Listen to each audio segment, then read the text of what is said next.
सुप्रभात। आज हम दिव्यम का पाठ 9 पर्यावरण रक्षकः कर रहे हैं।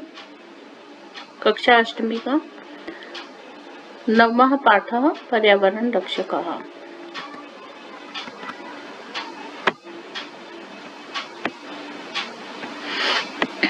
अहो येषां वरं जन्म सर्वप्राणि उपजीवनम् धन्या महिरुहा येभ्यो निराशः यान्ति नार्थिनः। सभी प्राणियों को जीवन देने वाले वृक्षों का जन्म श्रेष्ठ होता है। धन्या महिरुहा येभ्यो निराशा यान्ति नार्थिनः मतलब है कि ये वृक्ष धन्य हैं जिनसे याचक या मांगने वाले कभी निराश होकर नहीं जाते हैं।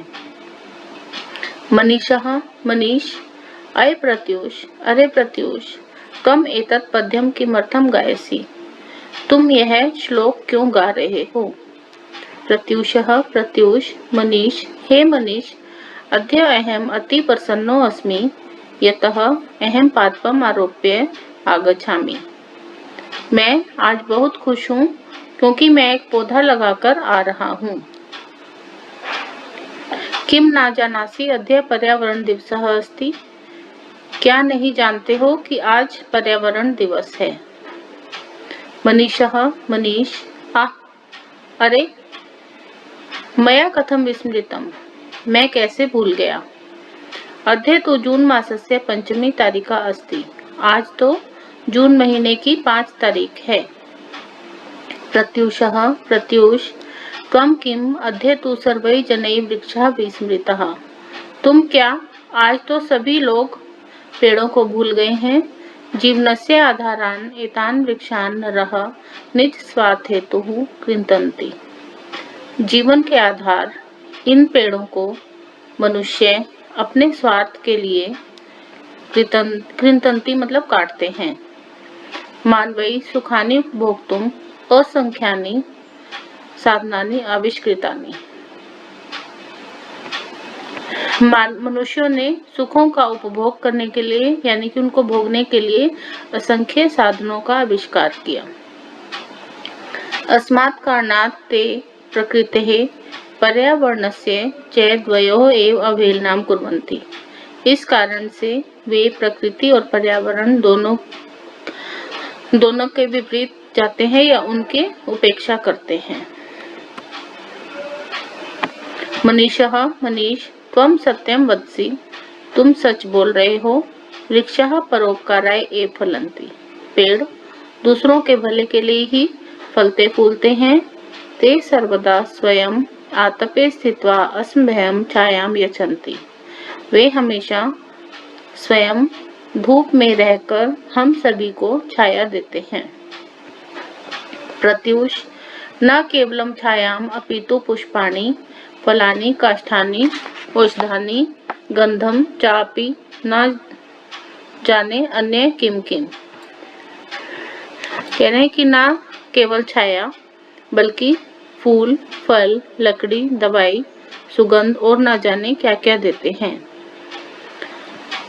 सूर्य से प्रकाशित तरवः कार्बन डाइऑक्साइड नाम्नः वायु अवशोषणं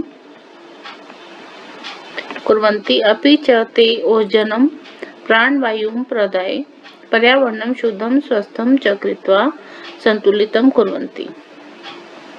न केवल छाया बल्कि फूल फल लकड़ी दवाई सुगंध और न जाने क्या क्या देते हैं। सूर्य के प्रकाश में पेड़ कार्बन डाइऑक्साइड नाम की वायु को सोखते हैं और भी वे ऑक्सीजन या प्राणवायु ऑक्सीजन को प्राणवायु भी कहा जाता है प्राणवायु को देकर पर्यावरण को शुद्ध और स्वस्थ करके संतुलित भी करते हैं। वृक्षाणाम अभावे भूमिक्षरणस्य भूस्खलनस्य अनावृष्टेः अतिवृष्टेः च उत्पातः भवन्ति पेड़ों के अभाव में भूमि की हानि होना भूमि का खिसकना सूखा अनावृष्टि होता है कि बारिश ना होना सूखा अतिवृष्टि बहुत ज्यादा बारिश होना और अतिवृष्टि मतलब बाढ़ आना आदि तबाही होती है। वृक्षः स्वमूलैः मृत्तिकां बद्ध्वा तस्य रक्षणं कुर्वन्ति पेड़ अपनी जड़ों में मिट्टी को बंधवा मतलब बांधकर उसकी रक्षा करते हैं। वृक्षः प्राणिनां आश्रयदातारः अपि सन्ति।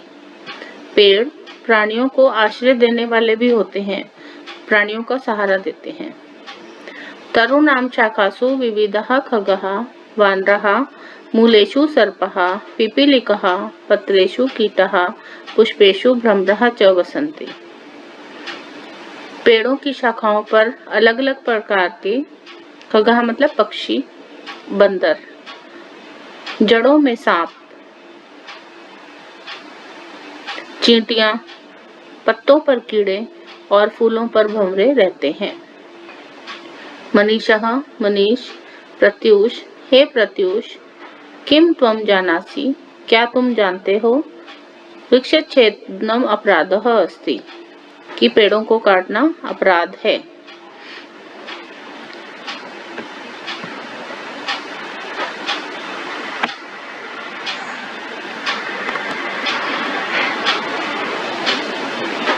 प्रत्यूष आम अहम जानामि, हाँ मैं जानता हूँ, अहम एतत् अपि जानामि, मैं यह भी जानता हूँ, यत् एकः द्रुमः दश पुत्र समः भवति, मैं यह भी जानता हूँ, अहम मतलब मैं, एतत् अपि यह भी जानता हूँ, यत् कि एकः द्रुमः एक पेड़ 10 पुत्र समः भवति 10 पुत्रों के समान होता है।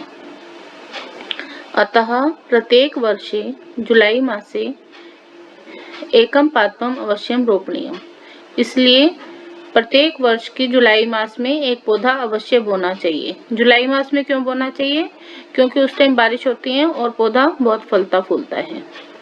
वृक्षः अस्माकं रक्षकः सन्ति, पेड़ हमारे रक्षक हैं।